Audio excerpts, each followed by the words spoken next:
നമ്മൾ ഇന്ന് പഠിക്കാൻ പോകുന്നത് എക്കണോമെട്രിക്സിലെ ചില ഫണ്ടമെൻ്റലായ കൺസെപ്റ്റുകളെ പറ്റിയാണ്. എക്കണോമെട്രിക്സ് നമ്മൾ പഠിക്കാൻ ശ്രമിക്കുമ്പോൾ ഇനി പറയാൻ പോകുന്ന കാര്യങ്ങൾ അറിഞ്ഞിരിക്കേണ്ടത് വളരെ അത്യാവശ്യമാണ്. എക്കണോമെട്രിക്സ് പഠിക്കുന്നത് ഡേറ്റയെ പറ്റിയാണെന്ന് നമ്മൾ കഴിഞ്ഞ ക്ലാസ്സിൽ കണ്ടിരുന്നു. ഡേറ്റയുടെ അനാലിസിസ് നമ്മൾ ചെയ്യുമ്പോൾ നമ്മൾ ആദ്യമായി മനസ്സിലാക്കേണ്ടിയിരിക്കുന്നത് ഏതെല്ലാം തരത്തിലുള്ള ഡേറ്റയാണുള്ളതെന്നാണ്. അപ്പോൾ നമ്മളിന്ന് ആദ്യം കാണാൻ പോകുന്നത് types of ഡേറ്റയാണ്.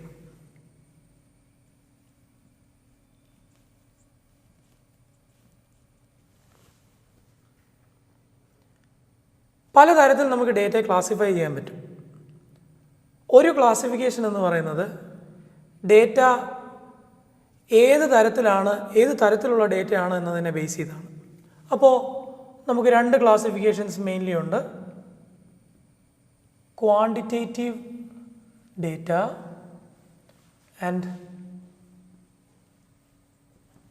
Qualitative data. Quantitative and qualitative data.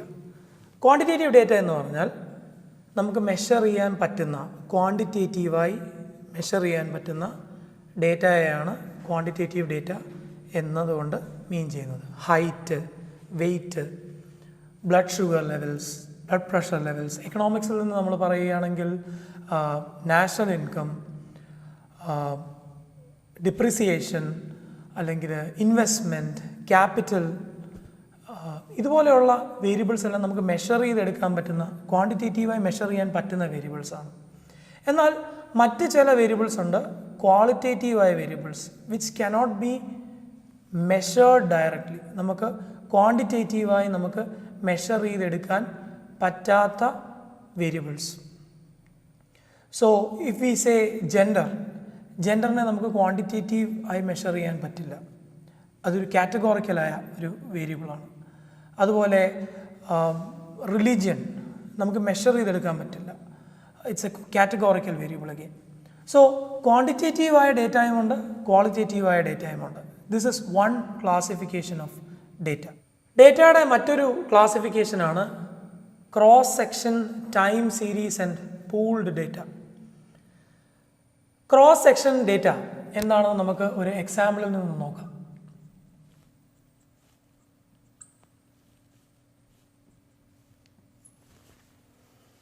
ഇവിടെ നിങ്ങൾക്ക് കാണാം കൺസംഷൻ എക്സ്പെൻഡിച്ചറും ഇൻകവുമാണ് ലിസ്റ്റ് ചെയ്തിരിക്കുന്നത്.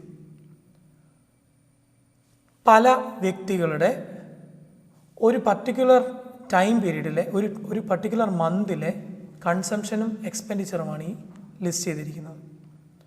അപ്പോൾ ഇവിടെ നിങ്ങൾക്കറിയാം, കാണുമ്പോൾ തന്നെ മനസ്സിലാവുന്നുണ്ട്, ടൈം മാറുന്നില്ല. ഒരു പർട്ടിക്കുലർ പോയിന്റ് ഓഫ് ടൈമിൽ ഒന്നിലധികം വ്യക്തികളുടെ അല്ലെങ്കിൽ ഒന്നിലധികം സാമ്പിൾ ഐറ്റംസിൻ്റെ ഇൻകവും കൺസംഷനുമാണ് ഇവിടെ ലിസ്റ്റ് ചെയ്തിരിക്കുന്നത്.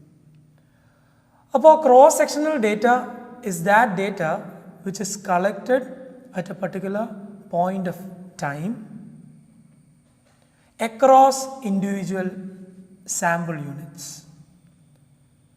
പല സാമ്പിൾ യൂണിറ്റ്സിൻ്റെ ഡേറ്റ ഒരു പോയിന്റ് ഓഫ് ടൈമിൽ കളക്ട് ചെയ്യുന്നതിനെ, അതായത് അക്രോസ് സ്പേസ് ഒരു വേരിയബിളിൻ്റെ ഡേറ്റ കളക്ട് ചെയ്യുന്നതിനെയാണ് നമ്മൾ ക്രോസ് സെക്ഷണൽ ഡേറ്റ എന്ന് വിളിക്കുന്നത്. അടുത്ത ഒരു ക്ലാസിഫിക്കേഷൻ ആണ് ടൈം സീരീസ് ഡേറ്റ.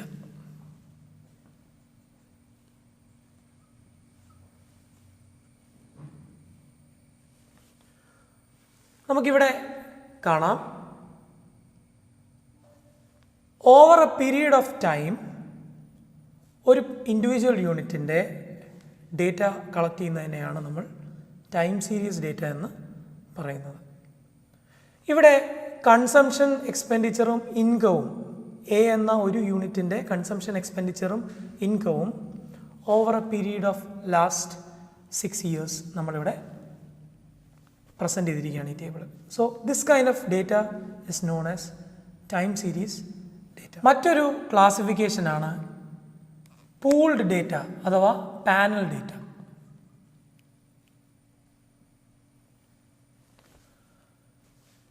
ഈ ടേബിളിൽ നമുക്ക് കാണാൻ കഴിയും. ഇവിടെ consumption and income data over a period of time across individuals, അതായത് ടൈം എലമെൻറ്റും സ്പേസ് എലമെൻറ്റും ഉള്ള ഡേറ്റ സീരീസിനെയാണ് നമ്മൾ പൂൾഡ് ഡേറ്റ എന്ന് പറയുന്നത്. എയുടെയും ബിയുടെയും സിയുടെയും ഡിയുടെയും ഇയുടെയും കഴിഞ്ഞ 4 വർഷത്തെ കൺസംഷൻ ആൻഡ് ഇൻകം ഡേറ്റ ആണ് ഈ ടേബിളിൽ കാണിച്ചിരിക്കുന്നത്. അപ്പോൾ നമുക്ക് മനസ്സിലായി ഇവിടെ ഈ പൂൾഡ് ഡേറ്റയ്ക്ക് ടൈം സീരീസിൻ്റെയും ക്രോസ് സെക്ഷൻ ഡേറ്റയുടെയും ഫീച്ചേഴ്സ് ഉണ്ട്. ഈ 3 തരത്തിലുള്ള ഡേറ്റയും അനലൈസ് ചെയ്യുവാൻ വിവിധ രീതിയിലുള്ള ടെക്നിക്സാണ് എക്കണോമെട്രിക്സിൽ ഉപയോഗിക്കേണ്ടി വരുന്നത്. അതുകൊണ്ടാണ് നമുക്ക് ഈ ടൈപ്സ് ഓഫ് ഡേറ്റ വളരെ സിഗ്നിഫിക്കൻ്റ് ആയ ഒരു ക്ലാസിഫിക്കേഷനായി മാറുന്നത്. വേരിയബിൾസ് അഥവാ ചരങ്ങൾ. എക്കണോമിക്സിൽ നമ്മൾ ഏറ്റവും അധികം കാണുന്നത് വേരിയബിൾസ് തമ്മിലുള്ള എക്കണോമിക് വേരിയബിൾസ് തമ്മിലുള്ള ഇൻട്രാക്ഷൻ അല്ലെങ്കിൽ അവ തമ്മിലുള്ള റിലേഷൻഷിപ്പ് പഠിക്കുക എന്നതാണ് നമ്മൾ എക്കണോമിക്സിൽ ചെയ്യുന്നത്. എക്കണോമെട്രിക്സ് നമ്മളെ സഹായിക്കുന്നത് ഈ വേരിയബിൾസ് തമ്മിലുള്ള എംപിരിക്കൽ റിലേഷൻഷിപ്പ് എന്താണെന്ന് മനസ്സിലാക്കുവാൻ, അതിന് വേണ്ട മോഡൽസ് എങ്ങനെ നമ്മൾ ആ മെത്തഡോളജി വർക്കൗട്ട് ചെയ്തെടുക്കുമെന്നതൊക്കെ പഠിക്കാനാണ് എക്കണോമെട്രിക്സ് സഹായിക്കുന്നത്. അപ്പോൾ വേരിയബിൾസിനെ പറ്റി നമ്മൾ പഠിക്കുമ്പോൾ നമ്മൾ കാണാറുള്ള ചില ക്ലാസിഫിക്കേഷൻസ് ആദ്യമേ ഞാനൊന്ന് ഇൻട്രൊഡ്യൂസ് ചെയ്യുകയാണ്. ഒന്നാമത് നമ്മൾ കാണുന്നൊരു ക്ലാസിഫിക്കേഷനാണ് exogenous and endogenous variables. Exogenous and endogenous variables. Exogenous variables എന്ന് പറയുന്നത് മോഡലിനുള്ളിൽ ഡിഫൈൻ ചെയ്യപ്പെട്ടിട്ടില്ലാത്തവയാണ് എക്സോജനസ് വേരിയബിൾസ് എന്ന് പറയുന്നത്. നമ്മൾ പഠിക്കുന്ന മോഡലിനുള്ളിൽ ഡിഫൈൻ ചെയ്യപ്പെട്ടിട്ടില്ലാത്തവ. എൻഡോജനസ് എന്നാൽ നാം പഠിക്കാൻ ശ്രമിക്കുന്ന മോഡലിനുള്ളിൽ ഡിഫൈൻ ചെയ്യപ്പെട്ടിട്ടുള്ളവയാണ് എൻഡോജനസ് വേരിയബിൾസ്. അപ്പോൾ നമ്മൾ പറയുകയാണ് കെയ്നീഷ്യൻ കൺസംഷൻ ഫംഗ്ഷൻ എന്ന എക്സാമ്പിൾ തന്നെ എടുക്കുകയാണ്. Consumption is A function of absolute income എന്ന് നമ്മൾ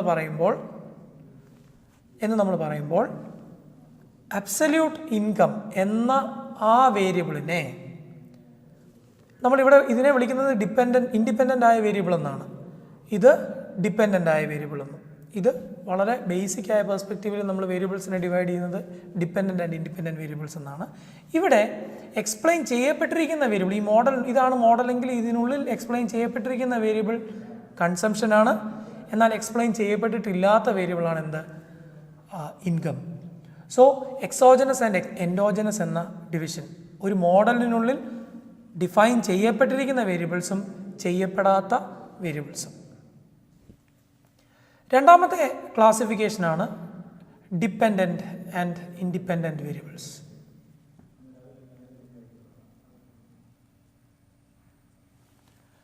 വളരെ എളുപ്പമാണ് മനസ്സിലാക്കാൻ. മുൻപത്തെ എക്സാമ്പിൾ തന്നെ ഉണ്ടത്.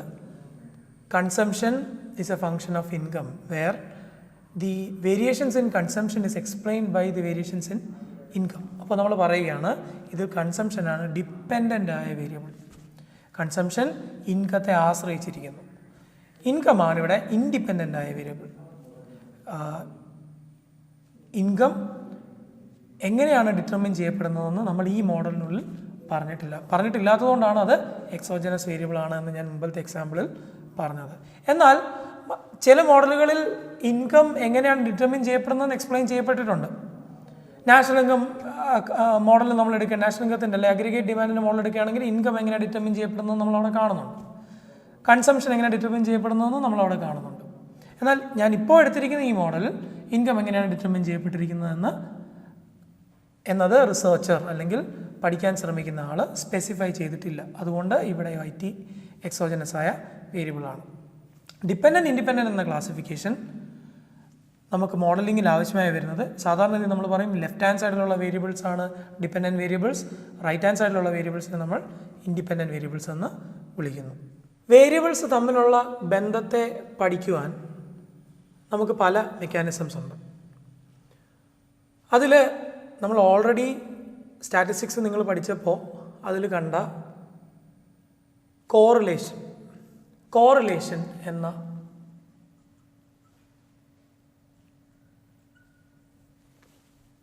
മെക്കാനിസം അല്ലെങ്കിൽ ഈ ടെക്നിക്ക് വേരിയബിൾസ് തമ്മിലുള്ള ലീനിയർ അസോസിയേഷനെയാണ് പഠിക്കാൻ നമ്മളെ സഹായിക്കുന്നത്. അപ്പോൾ എക്സ് എന്ന ഒരു വേരിയബിൾ, വൈ എന്ന ഒരു വേരിയബിൾ, ഈ രണ്ട് വേരിയബിൾസ് തമ്മിൽ വെദർ നമ്മളവിടെ സ്പെസിഫൈ ചെയ്യേണ്ട ആവശ്യമില്ല. ഒരെണ്ണം ഡിപ്പെൻഡൻറ്റ്, ഏതാണ് ഇൻഡിപെൻഡൻറ്റ്, ഏതാണ് ഡിപ്പെൻഡൻ്റ് എന്ന് സ്പെസിഫൈ ചെയ്യേണ്ട ആവശ്യമില്ല. കാരണം ഇവ തമ്മിൽ ഉള്ള ഡയറക്ഷൻ ഓഫ് മൂവ്മെൻറ്റ് അല്ലെങ്കിൽ അവ തമ്മിലുള്ള ലീനിയർ അസോസിയേഷൻ ഏത് രീതിയിലാണ് എന്നാണ് കോറിലേഷൻ നമുക്ക് പറഞ്ഞു തരുന്നത്. അപ്പോൾ കോറിലേഷനുമായിട്ട് കണക്റ്റഡായി തന്നെ നമ്മൾ പഠിച്ച മറ്റൊരു കൺസെപ്റ്റാണ് കോവേരിയൻസ്.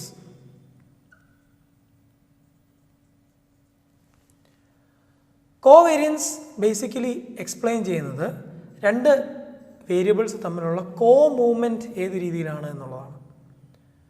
അപ്പോൾ അതിൻ്റെ ഇക്വേഷൻ നമ്മൾ കണ്ടത് ഓർക്കുന്നുണ്ടാവും സ്റ്റാറ്റിസ്റ്റിക്സിൽ. കോവേരിയൻസ് ഇസ് ഈക്വൽ ടു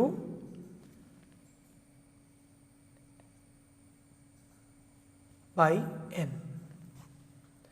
ഈ എക്സ് എന്ന് പറയുന്നത് ഡീവിയേഷൻ ഫോമിലാണ് X minus X bar. Y എന്ന് പറയുന്നതും ഡീവിയേഷൻ ഫോമിലാണ് വൈ മൈനസ് വൈ ബാർ, കോവേരിയൻസിൻ്റെ ഫോമില. നൗ കോറിലേഷൻ കോഎഫിഷ്യൻറ്റ് അല്ലെങ്കിൽ ആർ എന്ന് പറയുന്നത് നമുക്കറിയാം covariance divided by N into sigma X sigma Y ആണ്. Where sigma X and sigma Y are standard deviation of X and standard deviation of Y. So ഈ equation correlation coefficient ഇത് Karl Pearson's coefficient of correlation ആണ്. ഈ correlation coefficient നമുക്ക് കാണിച്ചു തരുന്നത് എന്താണ്? രണ്ട് വേരിയബിൾസ് തമ്മിൽ എക്സ് എന്ന വേരിയബിളും വൈ എന്ന വേരിയബിളും തമ്മിൽ ലീനിയറായ എന്തെങ്കിലും റിലേഷൻഷിപ്പ് ഉണ്ടോ എന്നാണ് കാണിച്ചു തരുന്നത്. അപ്പോൾ ഒരു എക്സാമ്പിൾ നമുക്ക് നോക്കാം. ലീനിയറായ റിലേഷൻഷിപ്സ് നിങ്ങൾക്ക് കാണുമ്പോൾ തന്നെ നിങ്ങൾക്ക് മനസ്സിലാവും. This is A linear relationship. ഇതൊരു പെർഫെക്റ്റ് ആയ സ്ട്രെയിറ്റ് ലൈനാണ്. അതുകൊണ്ട് തന്നെ നമുക്ക് പറയാം അവിടുത്തെ ലീനിയർ അസോസിയേഷൻ എന്ന് പറയുന്നത് -1 ആയിരിക്കുമെന്ന്. ഇവിടെ നമുക്ക് പറയാം അവിടുത്തെ ലീനിയർ അസോസിയേഷൻ എന്ന് പറയുന്നത് +1 ആയിരിക്കുമെന്ന്. തമ്മിൽ ബന്ധമൊന്നും കാണിക്കുന്നില്ല എങ്കിൽ അവിടെ 0 ആയിരിക്കും. അപ്പം -1 to +1 ഇടയ്ക്കാണ് നമ്മുടെ കോറിലേഷൻ കോഎഫിഷ്യൻ്റ് ഉണ്ടാകുക. ഓക്കെ, അപ്പോൾ ഇത് മനസ്സിലാക്കാൻ വേണ്ടിയാണ് നമ്മളിപ്പോൾ ഈ എക്സാമ്പിൾ കാണിച്ചത്. ഇത് negative correlation, this is positive correlation. Now വേറൊരു എക്സാമ്പിൾ നമുക്ക് നോക്കാം. See this kind of A relationship നമ്മളെല്ലാവരും കണ്ടിട്ടുണ്ട്. ഇത് നമ്മുടെ ആവറേജ് കോസ്റ്റ് കർവിൻ്റെ കൂട്ടുണ്ട് അല്ലേ? അപ്പോൾ ഔട്ട്പുട്ട് കൂടുമ്പം ആവറേജ് കോസ്റ്റ് കുറയും, കുറഞ്ഞൊരു മിനിമത്തിലെത്തും. പിന്നീട് ഔട്ട്പുട്ട് കൂടുന്തോറും ആവറേജ് കോസ്റ്റ് കൂടി വരും. യു ഷേപ്ഡ് കർവ് അല്ലെങ്കിൽ സോസർ ഷേപ്ഡ് കർവ് ആണ് ആവറേജ് കോസ്റ്റ് കർവ് എന്ന് നമുക്കെല്ലാം അറിയാം. ഇത് നമ്മൾ നോക്കുകയാണെങ്കിൽ ഇവിടെ ഒരു ലീനിയർ അസോസിയേഷൻ നമുക്ക് കാണാൻ കഴിയുന്നില്ല. ലീനിയർ അസോസിയേഷൻ കാണാൻ കഴിയാത്തത് കൊണ്ട് തന്നെ ഇവിടുത്തെ കോറിലേഷൻ കോഎഫിഷ്യൻ്റ് ഹൈ ആയിരിക്കില്ല. കാരണം കോറിലേഷൻ എപ്പോഴും ലീനിയർ അസോസിയേഷനെയാണ് പഠിക്കാൻ ശ്രമിക്കുന്നത്. അതിൻ്റെ കോഎഫിഷ്യൻ്റ് റെപ്രസെൻ്റ് ചെയ്യുന്നത് അവിടെ ഒരു ലീനിയർ അസോസിയേഷൻ ഉണ്ടോ ഇല്ലയോ എന്ന് മാത്രമാണ്. This is a non linear association. So correlation കോഎഫിഷ്യൻറ്റിനെ കൊണ്ട് നമുക്ക് ഇത് തമ്മിലുള്ള അസോസിയേഷൻ നമുക്ക് പഠിക്കുവാൻ, മനസ്സിലാക്കുവാൻ കോറിലേഷൻ കോഎഫിഷ്യൻറ്റിനെ കൊണ്ട് സാധ്യമാകാതെ വരും. ഓക്കെ, അപ്പോൾ കോറിലേഷൻ കോഎഫിഷ്യൻറ്റിനെ പറ്റി പറഞ്ഞു. അടുത്തതായി നമ്മൾ കണ്ടൊരു കാര്യമാണ് റിഗ്രഷൻ. റിഗ്രഷൻ ചെയ്യുന്നത് രണ്ട് വേരിയബിൾസ് തമ്മിലുള്ള ഒരു വേരിയബിളിലുള്ള വേരിയേഷൻ മറ്റൊരു വേരിയബിളിനെ എങ്ങനെ അഫക്റ്റ് ചെയ്യും, എത്രമാത്രമാണ് ആ വേരിയേഷൻസിന് കാരണമാകുന്നത്, അല്ലെങ്കിൽ എത്രമാത്രമാണ് ഒന്നിലെ വേരിയേഷൻ മറ്റേതിൽ വേരിയേഷൻ ഉണ്ടാക്കുന്നത് എന്നുള്ളതാണ് റിഗ്രഷൻ നമുക്ക് പറഞ്ഞു തരുന്നത്. അപ്പോൾ റിഗ്രഷൻ പഠിക്കുമ്പോൾ നമ്മൾ മനസ്സിലാക്കുന്ന ഒരു കാര്യമുണ്ട്. അവിടെ ഡിപ്പെൻഡൻ്റ് എന്ന ഒരു വേരിയബിൾ വേണം, ഇൻഡിപെൻഡൻ്റ് ആയൊരു വേരിയബിൾ വേണം. സോ ഈ ഇൻഡിപെൻഡൻ്റ് ആയ വേരിയബിളിലുള്ള വേരിയേഷൻസ് എത്രമാത്രം വേരിയേഷൻസ് ഡിപ്പെൻഡൻറ്റ് വേരിയബിൾ ഉണ്ടാക്കുന്നു എന്നുള്ളതാണ് റിഗ്രഷൻ കോഎഫിഷ്യൻ്റ് നമുക്ക് പറഞ്ഞു തരുന്നത്. ഈ കൺസെപ്റ്റാണ് എക്കണോമെട്രിക് മോഡലിങ്ങിൽ ഏറ്റവും അധികം നമ്മൾ യൂസ് ചെയ്യേണ്ടി വരുന്നത്. പ്രത്യേകിച്ച് വരുന്ന മോഡ്യൂളുകളിൽ നമ്മൾ ഏറ്റവും കൂടുതൽ മനസ്സിലാക്കാൻ ശ്രമിക്കുന്നത് റിഗ്രഷനെയും ഈ റിഗ്രഷൻ കോഎഫിഷ്യൻസിനെയുമാണ്. നമുക്ക് കഴിഞ്ഞ ക്ലാസ്സിൽ നമ്മൾ കണ്ട കെയ്നീഷ്യൻ കൺസംഷൻ ഫംഗ്ഷൻ്റെ എക്സാമ്പിൾ തന്നെ നമുക്ക് ഒന്ന് നോക്കാം. കെയ്നീഷ്യൻ കൺസംഷൻ ഫംഗ്ഷൻ പറയുന്നത് C = A + by. ഇതാണ് അവിടുത്തെ മാത്തമാറ്റിക്കലായ സ്പെസിഫിക്കേഷൻ. നൗ കഴിഞ്ഞ ക്ലാസ്സിൽ നമ്മൾ കണ്ടു ഇതിൻ്റെ എക്കണോമെട്രിക് സ്പെസിഫിക്കേഷൻ എന്ന് പറയുന്നത് A + by + u ആണ്. അവിടെയാണ് ഈ എറർ ടേം അല്ലെങ്കിൽ ഈ ഡിസ്റ്റർബൻസ് ടേം എന്താണ് എന്ന് നമ്മൾ മനസ്സിലാക്കേണ്ടതിൻ്റെ ആവശ്യം. സ്റ്റാറ്റിസ്റ്റിക്സിൽ റിഗ്രഷനെ പറ്റി പഠിച്ചപ്പോൾ അവിടെ നമ്മൾ മനസ്സിലാക്കിയത് നമുക്ക് കിട്ടുന്നൊരു ഡേറ്റ, രണ്ട് വേരിയബിൾസ് തമ്മിലുള്ള റിലേഷൻഷിപ്പ്, അസോസിയേഷൻ അല്ലെങ്കിൽ ഒന്നിലുണ്ടാകുന്ന വേരിയേഷൻ മറ്റേതിൽ എന്ത് വേരിയേഷൻ ഉണ്ടാക്കുന്നു എന്ന് മനസ്സിലാക്കുവാൻ റിഗ്രഷൻ നമ്മളെ സഹായിക്കുന്നു. അപ്പോൾ അങ്ങനെ മനസ്സിലാക്കണമെങ്കിൽ നമുക്ക് രണ്ട് വേരിയബിൾസിനെ പറ്റിയുള്ള ഡേറ്റ നമുക്ക് വേണം. അപ്പോൾ ഈ മോഡലിനെ നമുക്ക് പഠിക്കണമെങ്കിൽ നമുക്ക് ഇൻകത്തിൻ്റെ ഡേറ്റ വേണം, കൺസംഷൻ്റെ ഡേറ്റ വേണം. ഈ ഡേറ്റ വെച്ച് നമ്മൾ എന്താണ് ശ്രമിക്കുന്നത്? നമ്മൾ ഈ പാരാമീറ്റേഴ്സിനെ എസ്റ്റിമേറ്റ് ചെയ്യാനാണ് ശ്രമിക്കുന്നതെന്ന് നമ്മൾ കഴിഞ്ഞ ക്ലാസ്സിൽ കണ്ടു. എയും ബിയും പാരാമീറ്റേഴ്സിനെ എസ്റ്റിമേറ്റ് ചെയ്യാനാണ് നമ്മൾ ശ്രമിക്കുന്നതെന്ന് നമ്മൾ കണ്ടു കഴിഞ്ഞു. അപ്പോൾ ചിന്തിച്ച് നോക്കുക,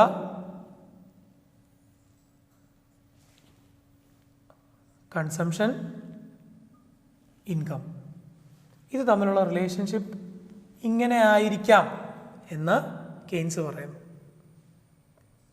നമ്മൾ കളക്ട് ചെയ്തെടുത്തിരിക്കുന്ന ഡേറ്റ കാണിക്കുന്ന റിലേഷൻഷിപ്പ് ഞാൻ ചില പോയിൻറ്റ്സ് ആയിട്ട് ഇവിടെ ഒന്ന് പ്ലോട്ട് ചെയ്യുകയാണ്.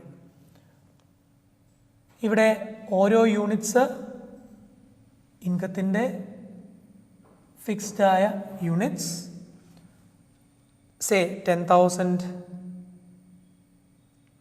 20,000, 30,000, 40,000 and 50,000 പെർ മന്ത് ഉള്ള ഇൻകമാണിത്. ഓരോ സാമ്പിൾ യൂണിറ്റ്സിനെയും നമ്മൾ പഠിച്ചപ്പോൾ നമുക്ക് മനസ്സിലായി 10,000 ഇൻകമുള്ള ഒരു സാമ്പിൾ യൂണിറ്റിൻ്റെ കൺസംഷൻ ഇത്രയാണ്. സേ നമുക്കിത് നമുക്ക് തൗസൻഡ്സിലാക്കാം. 1,000, 2,000, 3,000, 4,000, 5,000 and so on. ഒരു യൂണിറ്റിൻ്റെ കൺസംഷൻ 10,000 ഇൻകമുള്ള ഒരു യൂണിറ്റിൻ്റെ കൺസംഷൻ 2,000 ആണ്.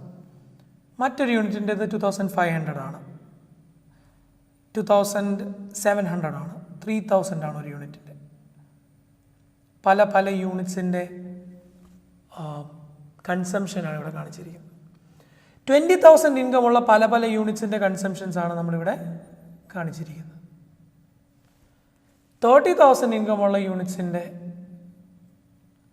പല പല യൂണിറ്റ്സിൻ്റെ സാമ്പിൾ യൂണിറ്റ്സിൻ്റെ കൺസംഷനാണ് അവിടെ കാണിച്ചിരിക്കുന്നത്. 40,000 കൺസംഷനാണ് ഈ കാണിച്ചിരിക്കുന്നത്. 50,000 കൺസംഷനാണ് ഈ കാണിച്ചിരിക്കുന്നത്. അപ്പോൾ ഇവിടെ നമുക്ക് കൃത്യമായിട്ട് മനസ്സിലാവുന്നു, ഓൺ ദി ആവറേജ് ഇൻകം കൂടുമ്പോൾ കൺസംഷൻ കൂടുന്നുണ്ട്. അപ്പോൾ ഈ റിലേഷൻഷിപ്പ് ലീനിയറായ ഒരു എസ്റ്റിമേഷൻ വഴി നമ്മളിത് ഈ ഓരോ ഇൻകം ഗ്രൂപ്പിനുമുള്ള റിലേഷൻഷിപ്പിനെ, അതിൻ്റെ കണ്ടീഷണൽ ആവറേജിനെ നമ്മൾ കണ്ടുപിടിക്കുമ്പോൾ ഏകദേശം ഇതുപോലെ വരുന്നു. മാത്തമാറ്റിക്കലായ മോഡൽ നമുക്ക് നേരത്തെ ഉണ്ടായിരുന്നു, എസ്റ്റിമേറ്റ് ചെയ്തപ്പോഴും ഈ റിലേഷൻഷിപ്പ് ഏകദേശം അതുപോലെ നമുക്ക് കിട്ടുകയാണ് എന്ന് കരുതുക. ഇങ്ങനെ കിട്ടണമെന്ന് നിർബന്ധമില്ല. ഈ ഡേറ്റയെ നമുക്ക് ലൈൻ നമ്മൾ ഫിറ്റ് ചെയ്യുമ്പോൾ, റിഗ്രഷനിൽ നമ്മൾ പഠിച്ചു കഴിഞ്ഞതാണ് എങ്ങനെയാണ് ഒരു ലൈൻ ഫിറ്റ് ചെയ്യുന്നതെന്ന്, റിഗ്രഷൻ ലൈൻ ഫിറ്റ് ചെയ്യുന്നത്. അപ്പോൾ അങ്ങനെ ഫിറ്റ് ചെയ്തപ്പോൾ നമുക്ക് കിട്ടിയ ലൈനാണിതെന്ന് കരുതുക. അങ്ങനെയാണെങ്കിൽ ഈ യു എന്താണ് കാണിക്കുന്നത്? ആ യു കാണിക്കുന്നത് ഈ ഓരോ എലമെൻറ്റിനെയുമാണ്. കാരണം നമ്മുടെ മാത്തമാറ്റിക്കൽ മോഡലിൽ ഇത് എയും ഈ ഡിസ്റ്റൻസ് എയും ഇതിൻ്റെ സ്ലോപ്പ് ബിയും ആണ്. അപ്പോൾ A I B I Y X ആക്സസിൽ എടുക്കുന്നു, കൺസംഷൻ വൈ ആക്സസിൽ എടുക്കുന്നു. അപ്പോൾ യു എന്ന് പറഞ്ഞാൽ എന്താണ്? യു എന്നാൽ എറർ ടേമാണ്. എറർ എന്ന് പറഞ്ഞാൽ it is the difference between this actual observation and the conditional expectation. Actual ഒബ്സർവേഷനും ഇതും തമ്മിലുള്ള വ്യത്യാസം അത് അക്കൗണ്ട് ചെയ്യപ്പെടുന്നത് ഈ യുവിലൂടെയാണ്. ഈ ഓരോ എററുകളെയും അക്കൗണ്ട് ചെയ്യപ്പെടുന്നത് ഈ യുവിലൂടെയാണ്. അപ്പോൾ ഈ യു എന്ന ടേം കാണിക്കുന്നത് റാൻഡമായ ഡിസ്റ്റർബൻസുകളെയാണ്. അല്ലെങ്കിൽ മറ്റെല്ലാ വേരിയബിൾസും വൈ അല്ലാതെ, ഇൻകം അല്ലാതെ മറ്റെല്ലാ വേരിയബിൾസും കൂടെ ചേർന്ന് എന്ത് എഫക്റ്റാണ് കൺസംഷൻ്റെ വേരിയേഷനിൽ ഉണ്ടാക്കുന്നത് എന്നുള്ളതാണ് യു കാണിക്കുന്നത്, എറർ ടേം കാണിക്കുന്നത്. ഈ എറർ ടേമിനെ നമ്മൾ സ്റ്റൊക്കാസ്റ്റിക് എറർ ടേം എന്നും ഡിസ്റ്റർബൻസ് ടേം എന്നും റാൻഡം എറർ ടേം എന്നും ഒക്കെ നമ്മൾ വിളിക്കാറുണ്ട്. അപ്പോൾ ഒരു എക്കണോമെട്രിക് മോഡലിൻ്റെ ഏറ്റവും സിഗ്നിഫിക്കൻ്റായ ഒഴിച്ചുകൂടാൻ പറ്റാത്ത കമ്പോണൻ്റാണ് യു. ഈ എറർ ടേമിൻ്റെ പ്രോപ്പർട്ടീസാണ് എക്കണോമെട്രിക് മോഡലിനെ നമ്മൾ കഴിഞ്ഞ ദിവസം പഠിച്ച ഫോർകാസ്റ്റിങ്ങിനും അതുപോലെ തന്നെ പോളിസി പർപ്പസിനും കൺട്രോൾ പർപ്പസിനും ഒക്കെ ഉപയോഗിക്കാൻ ഉപയുക്തമാക്കുന്നത് ഈ എറർ ടേമിൻ്റെ ചില പ്രോപ്പർട്ടീസാണ്. അപ്പോൾ ആ പ്രോപ്പർട്ടീസിനെ പറ്റിയാണ് നമുക്കിനിയുള്ള അടുത്ത മൊഡ്യൂളിലൊക്കെ നമുക്ക് പഠിക്കുവാനായിട്ടുള്ളത്. അപ്പോൾ എന്താണ് ഈ യു എന്ന ഈ എറർ ടേമിൻ്റെ സിഗ്നിഫിക്കൻസ്? എന്തുകൊണ്ടാണ് യു സിഗ്നിഫിക്കൻ്റ് ആവുന്നത്? ഇതാണ് നമ്മൾ അടുത്തതായിട്ട് കാണാൻ പോകുന്നത്. എക്കണോമെട്രിക് മോഡൽ നമ്മൾ മുമ്പേ കണ്ടു. C = a + by + u. Keynesian consumption ഫംഗ്ഷൻ്റെ എക്കണോമെട്രിക് സ്പെസിഫിക്കേഷനാണ്, ലീനിയറായ ഒരു സ്പെസിഫിക്കേഷനാണ് ഇവിടെ ഈ തന്നിരിക്കുന്നത്. അപ്പോൾ ഇവിടെ യു എറർ ടേം എന്ന് പറയുന്നത് എന്തുകൊണ്ടാണ് ഇമ്പോർട്ടൻ്റ് ആകുന്നത്, സിഗ്നിഫിക്കൻ്റ് ആകുന്നതെന്നാണ് നമ്മൾ മനസ്സിലാക്കാൻ ശ്രമിക്കുന്നത്. എ എന്നത് ഇൻ്റർസെപ്റ്റ് ടേം ആണെന്ന് നമുക്കെല്ലാം അറിയാം. നമ്മുടെ കൺസംഷൻ ഫംഗ്ഷനിലാണെങ്കിൽ നമ്മളതിനെ ഓട്ടോണോമസ് കൺസംഷൻ എന്നാണ് വിളിക്കുന്നത്. ബി എന്നത് MPC, marginal propensity to consume ആണെന്ന് നമുക്കറിയാം കൺസംഷൻ ഫംഗ്ഷൻ്റെ കേസിൽ. ഇവിടെ എക്കണോമെട്രിക് മോഡലിൽ നമുക്ക് ഈ പാരാമീറ്റേഴ്സിനെ വിളിക്കുന്നത് ഇത് ഇൻ്റർസെപ്റ്റും ഇത് സ്ലോപ്പ് കോഎഫിഷ്യൻറ്റുമാണ്. ബി എന്നത് സ്ലോപ്പ് കോഎഫിഷ്യൻറ്റുമാണ്. അതുപോലെ തന്നെ ഈ ഇൻ്റർസെപ്റ്റും സ്ലോപ്പ് കോഎഫിഷ്യൻറ്റും പോലെ തന്നെ ഇമ്പോർട്ടൻ്റ് ആയ ഒരു കമ്പോണൻ്റ് ആണ് എക്കണോമെട്രിക് മോഡലിൻ്റെ യു, എറർ ടേം. സോ ഈ എറർ ടേം എന്തുകൊണ്ടാണ് ഇമ്പോർട്ടൻ്റ് ആവുന്നതെന്ന് ചോദിച്ചു കഴിഞ്ഞാൽ പലപ്പോഴും തിയറി വളരെ വെയ്ഗായിരിക്കും.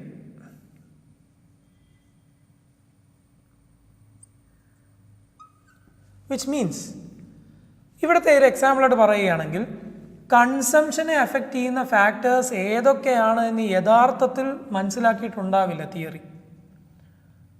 അങ്ങനെ വരുമ്പോൾ ഇൻകം അല്ലാതെ മറ്റേതെല്ലാം അഫക്റ്റ് ചെയ്യുന്നുണ്ടെന്ന് അറിയാത്ത സാഹചര്യത്തിൽ ഈ ഈ എറർ ടേം, എക്കണോമെട്രിക് മോഡലിലെ ഈ എറർ ടേം ആണ് മറ്റ് എല്ലാ ഫാക്ടേഴ്സിനെയും, കൺസംഷനെ അഫക്റ്റ് ചെയ്യുന്ന മറ്റെല്ലാ ഫാക്ടേഴ്സിനെയും അക്കൗണ്ട് ചെയ്യുന്നത് ഈ യു എന്ന എറർ ടേമിലൂടെയാണ്. ഇതാണ് എറർ ടേമിൻ്റെ ഒരു പ്രധാനപ്പെട്ട ഉപയോഗം എന്ന് പറയുന്നത്.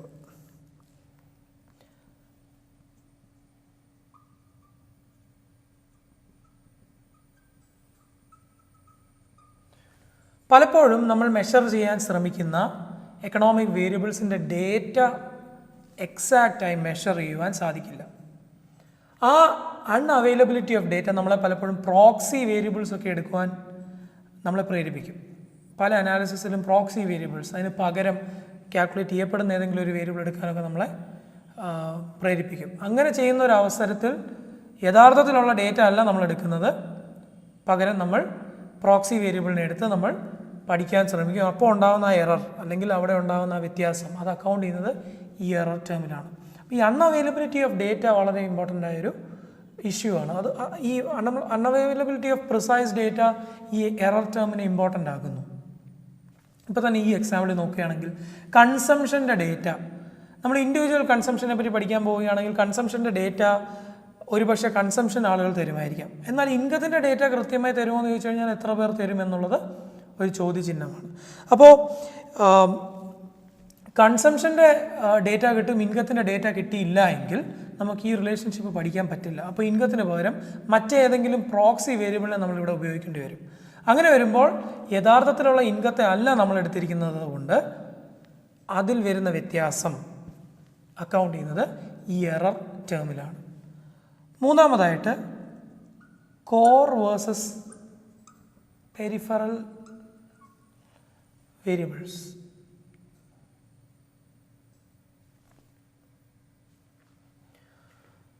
ചില പ്രതിഭാസങ്ങളെ, ചില ഫിനോമിനയെ അഫക്റ്റ് ചെയ്യുന്ന ചില പ്രധാനപ്പെട്ട വേരിയബിൾസാണ്. ഈ എക്സാമ്പിളിൽ നമ്മൾ നോക്കുകയാണെങ്കിൽ കൺസംഷനെ ഏറ്റവും അധികം അഫക്റ്റ് ചെയ്യുന്നത് ഇൻകം ആയിരിക്കും എന്നുള്ളത് നമുക്ക് ചിന്തിക്കാവുന്നതേ ഉള്ളൂ.